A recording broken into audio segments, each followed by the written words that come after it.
Heart attack இன்னைக்கு இருக்கிற ஒரு பெரிய நோய்ங்கிறது இதுதான். ஒரு காலத்தில் இது வயசானவங்களுக்கு வரக்கூடிய நோயாக இருந்தது. ஆனால் இப்போ வயசு வரம்பெல்லாம் கிடையாது. நேற்று இருக்கிறவங்க இன்னைக்கு இல்லை, இன்னைக்கு இருக்கிறவங்க நாளைக்கு இல்லைன்ற மாதிரி திடீர்னு ஹார்ட் அட்டாக், நிறைய மரணங்கள் சமீபத்தில் கேட்க முடியுது. உங்கள் உயிரை காப்பாற்ற போகிற இந்த 3 மாத்திரைகளை பற்றி கண்டிப்பாக நீங்கள் தெரிஞ்சிருக்கணும். யாருக்காவது மாரடைப்பு ஏற்பட்டால் ஆம்புலன்ஸ்க்கு கால் பண்ணிவிட்டு இந்த மாத்திரைகளை அவங்களுக்கு உடனே கொடுக்கணும். Disprin 325 mg 1 tablet, atorvastatin 80 mg 1 tablet, Clopitab 150 mg 2 tablet. இந்த மாத்திரைகளை எடுத்தவுடன் உடனடியாக நெஞ்சுவலி குறைந்து இதயத்திற்கு செல்லும் இரத்த ஓட்டம் சீராகி அந்த நபர் காப்பாற்றப்படுவார். மாரடைப்பு ஏற்படும் போது நெஞ்சுவலி, மயக்கம், வியர்த்து கொட்டுதல், இடது கையில் வலி, முதுகில் வலி போன்றவை ஏற்படும். மிக முக்கியமான விஷயம் என்னன்னா, இந்த அறிகுறிகள் வந்த உடனேயே மாத்திரைகளை உடனடியாக எடுத்துக்கணும்.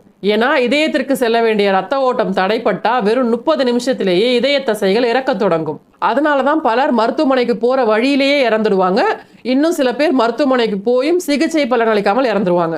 அதனால சரியான நேரத்துல உடனடியாக இந்த மாத்திரைகளை கொடுக்கறது ரொம்ப முக்கியம். இதய நோயாளிகள் எப்பயுமே இந்த மாத்திரைகளை உங்களுடைய பாக்கெட்ல வச்சுக்கோங்க. இன்னைக்கு ஸ்ட்ரெஸ் இல்லாத ஆட்களும் கிடையாது, டிப்ரெஷன் இல்லாத மனிதர்களும் கிடையாது. யாருக்கு வேணா எப்போ வேணா எது வேணா நடக்கலாங்கிற கால சூழலுக்கு நம்ம ஆளாயிட்டோம். அதனால உங்களுடைய லைஃப்பை காப்பாற்றிக்க வேண்டியது உங்களுடைய பொறுப்பு.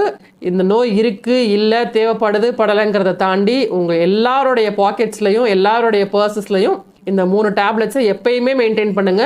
உங்களுக்கு தேவைப்படலைனாலும் உங்களை சுற்றி இருக்கிற யாரோ ஒருத்தருக்கு ஏதோ ஒரு சந்தர்ப்பத்தில் அது உதவக்கூடியதாக இருக்கும். இதை உங்களுடைய ஃப்ரெண்ட்ஸுக்கும் ஷேர் பண்ணுங்க. இதை பார்த்து யாரோ ஒருத்தர் பயனடையலாம், யாரோ ஒருவருடைய உயிர் காப்பாற்றப்படலாம்.